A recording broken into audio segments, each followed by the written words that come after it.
It is Monday, the 6th of March, 2017. I'm standing in front of the Unitarian Church of Montreal, and I'm looking at what could be considered to be a small miracle, as it were. Looking at chalk slogan I put down yesterday as part of my protest against Unitarian Universalists misusing Canada's blasphemy law to cover up and hide such despicable crimes as pedophilia and rape committed by certain Unitarian Universalist ministers. So this chalk slogan was laid down more than 24 hours ago. This was written, I'd say, at around 10 o'clock Sunday morning, and it is now heading towards 2 o'clock Monday afternoon, and it's still here. This is truly amazing, especially when one considers that Montreal Unitarians have been in the habit of erasing my chalk slogans almost as soon as I write them. And it looks like the other one's still here too, so we're just going to walk over to the other one. Seems to be largely intact. Indeed it is. So Unitarians cover up child sex abuse. Just another way of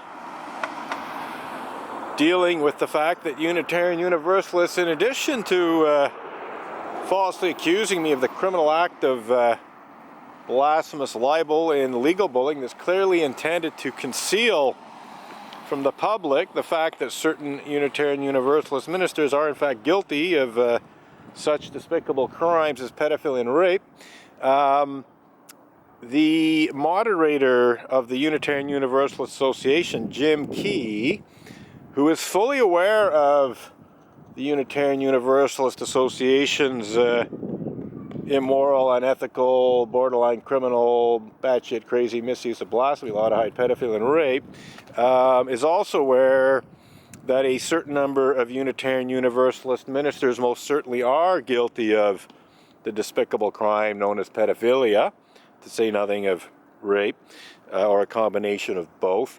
The fact is that Jim Key, who I personally informed of some cases of child sex abuse committed by Unitarian Universalist ministers, stood up in front of thousands of Unitarian Universalists on, I'm not sure what the exact date, I believe it was Thursday the 27th or 28th of 2014. Anyway, it was in the middle of the Unitarian Universalist Association's General Assembly, which was held at Providence, Rhode Island in 2014.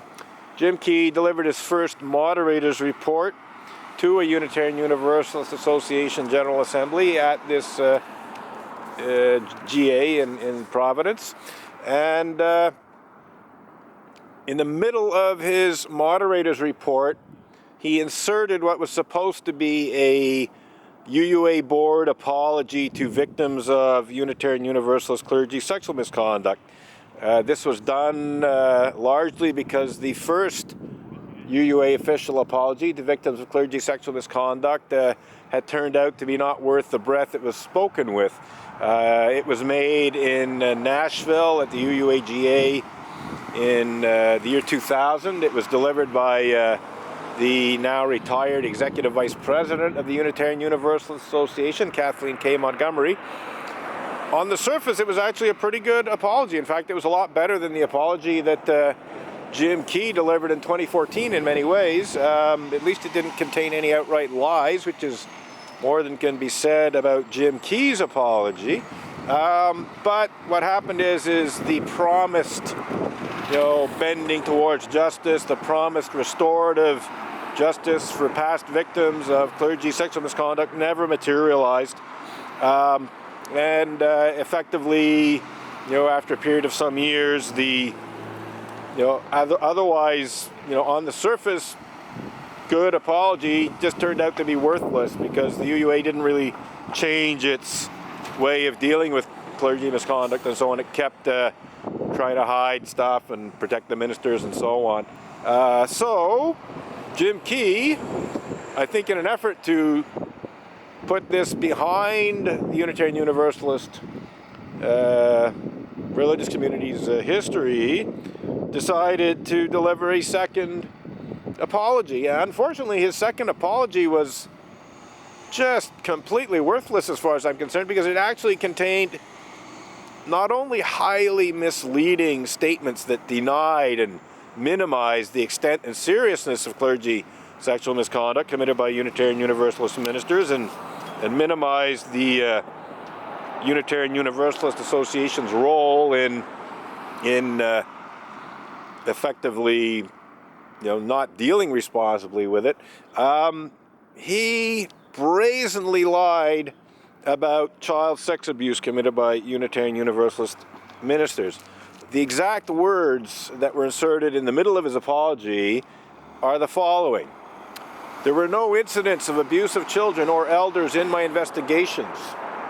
This was a statement made in what was supposed to be an apology to victims of clergy sexual misconduct that denied the existence of any people who were sexually abused by Unitarian Universalist clergy when they were children. And I can assure you that there are some.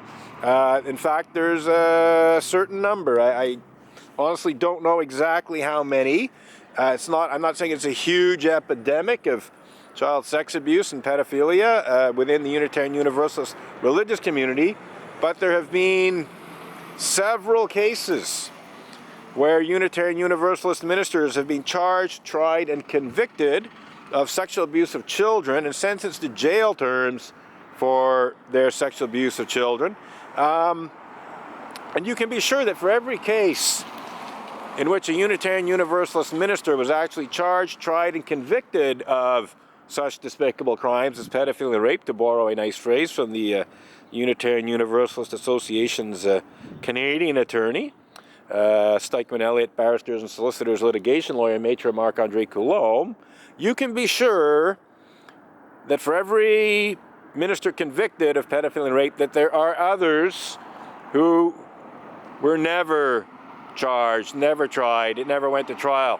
The sexual abuse took place, but it never was reported to the authorities. The authorities never took things to court because they didn't even know about it. There may be some in-between cases where the authorities were notified, but for whatever reason did not actually arrest and charge the ministers. And I don't think we should leave Sunday school teachers out of this. A certain number of Unitarian Universalist religious educators, essentially Sunday school teachers, are also guilty of sexual abuse of children. And some have been charged, tried, and convicted and sentenced to jail terms for pedophilia and rape. So Jim Key outright lied, in an effort to pretend that there's no child sex abuse in the Unitarian Universalist religious community. Jim brazenly lied in what was supposed to be a second apology to victims of clergy sexual misconduct during his first moderator's report to a UUA General Assembly in Providence, Rhode Island in 2014. Again, the exact date escapes me, but it was the middle of the week. It was like Wednesday or Thursday. It was the 27th or 28th of June. If you just look for UUA moderator Jim Key's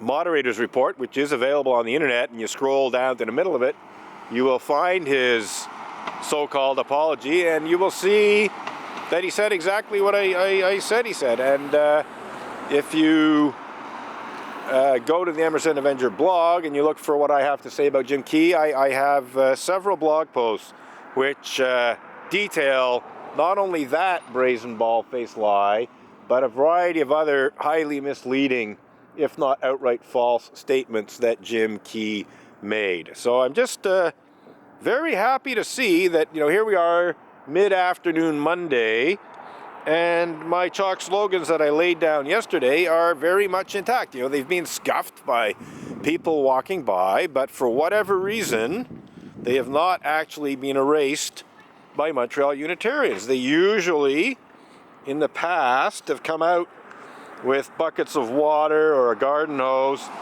and hose down the slogans so they're completely unreadable. So I'm just gratified that for whatever reason, here we are more than 24 hours later, and my chalk slogans are still readable.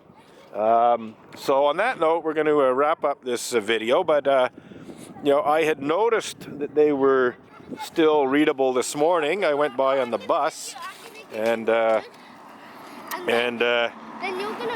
the bus drove by, I noticed that they were still there.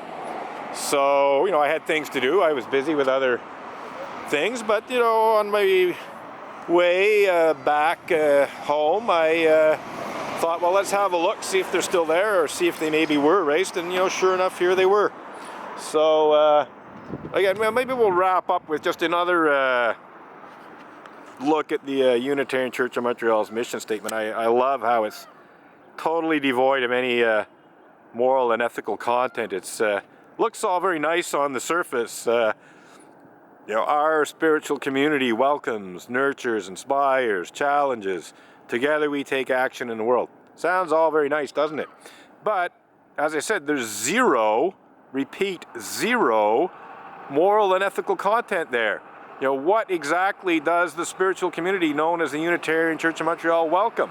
What exactly does the spiritual community known as the Unitarian Church of Montreal nurture? What exactly does the Unitarian Church of Montreal inspire? What exactly does the Unitarian Church of Montreal challenge? And together, what actions do members of the Unitarian Church of Montreal take in the world?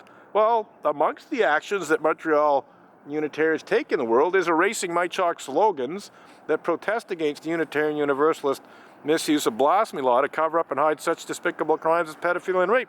That is immoral, unethical conduct, action in the world. And there's all kinds of other immoral or unethical or borderline criminal or actually criminal, and indeed some batshit crazy actions that Montreal Unitarians take in the world. To say nothing of, top-level UUA leaders taking immoral and unethical and borderline criminal and actually criminal and indeed batshit crazy actions in the world.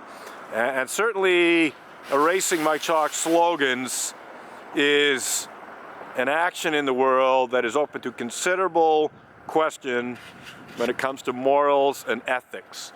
And on that note, we're just going to wrap up this somewhat lengthy video clip.